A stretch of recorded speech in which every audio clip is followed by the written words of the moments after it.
People ask how we met. I was living in Missoula, Montana, single with 4 kids. Their dad had disappeared. Doug was living in Eugene, Oregon. He said that he knew the partying life was killing him. And he said, I didn't have to quit. I was done. So he got down on his knees, rededicated his life to the Lord. He asked God to get him all cleaned up, get his life clean. Doug thought that he had missed out on so much. He was 32 years old, and he figured, well, the only thing that's important is people. So he asked God for a godly wife and some kids that didn't have a dad. Doug put all his stuff in his little rabbit and went down underneath the bridge and asked, anybody going to Texas? And this guy says, I have gas money, but I need to go to Montana. Doug said, Montana, Texas? It's all the same. Doug's passenger had a brother in Missoula, so they stopped for a few days to visit. Doug thought, well, I need to make some extra money. So he called the rent-a-wreck place there, and they needed an oil change on an auto. Doug ran out of gas getting there. 45 minutes later, he was in the shop. He had just finished up an oil change when I pulled up in a hot car.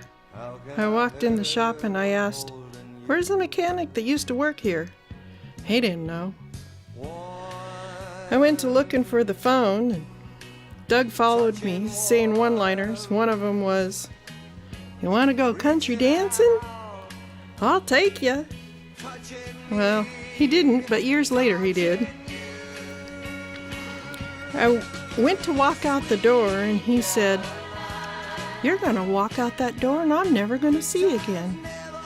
And I turned around and I said, that's right.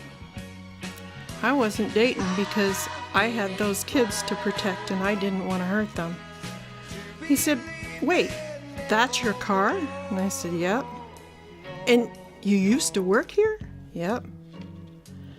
A girl that drives a hot car and worked in an auto shop? And he was all impressed. And he started talking to me in the Doug fashion that he does, and he got my phone number. And later he called, and the first thing he asked is, you got any kids? I said, yeah. He said, 1? No. 2? No. 3? No. 4? Yep. Doug thought for a while. 3 sisters and a brother? I can handle that. He asked if I would come over and watch Gallagher with him at these people's place.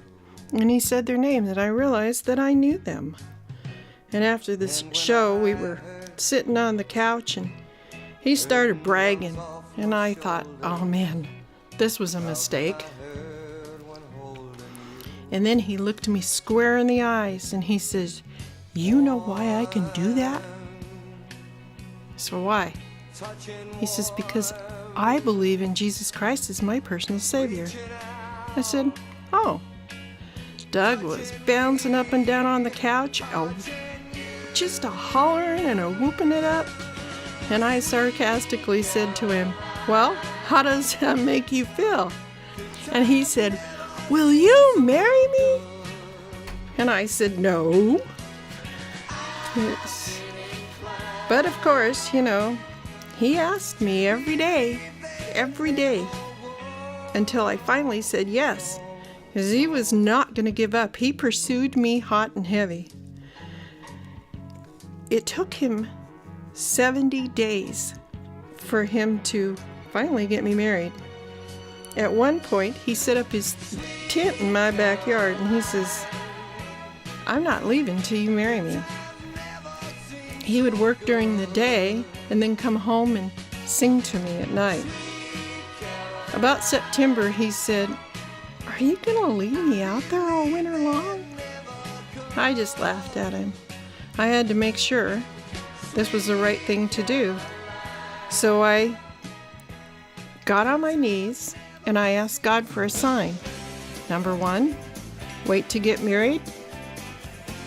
The glass was to crack in a certain pitcher. Number 2, not to marry him. This light fixture was to fall and break into a bunch of pieces. Number 3, this graveyard dead, crusty plant was supposed to come back to life. It had been dead for some time. I set it on the end of the counter so that I could save the pot. Then I went to bed. Next morning I woke up, walked out in the kitchen.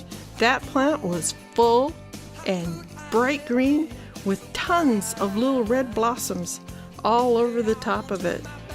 All I could do is stand there and stare. One of the kids came up to me and said, "Mom, what are you doing?" I says, "Well, getting married, I guess." 2 years before I had met Doug, I had went to a mall sale and I had seen this Colorado silver men's ring. The lady says, "I'll put that in my safe and you can just pay little bitty payments throughout time till you get it paid off." And I thought, well, it's Colorado silver. It's really heavy. So I did it. I put it in her safe. I only had a couple more payments left. So I thought, well, I'll go down and get that out. And so I picked it up and went to get Doug from work, and I told him, "I have your wedding ring." He said, "You do not." And I handed it to him. He opened it up and said, "Colorado silver? We're in Montana." I know. He couldn't believe it. He pulled it out, put it on. It fit him perfectly. I mean, absolutely perfectly. And he turned to me and he said, "See, I told you we were meant to be." And so we went to see my pastor, and my pastor said, Nope, I'm not going to marry you. It's too soon. Nope. And so Doug called his dad up and said, "Dad, find me a pastor and a date. I want to get married." I made a dress in one day and got Doug a suit. Doug called his dad back, and his dad says, "Loveland Sweetheart Wedding Chapel, October 7th. We threw everything and the 4 kids into the Volkswagen Rabbit and drove all night because it's hard to put kids into a Volkswagen Rabbit. And we got there just in time to get the marriage license, and the next day we got married. Brother Bruce was Doug's best man, and my oldest daughter Chandra was the maid of honor. Clayton was our ring bearer. That was October 7th, 1989. And Doug always said, we got married in love land.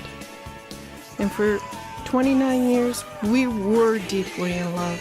We absolutely were so close. Doug was very true to me, and he loved me so deeply, and I loved him. And he was a true gift to me from God. I'll never, ever, ever lose that love for him, and I will miss him dearly.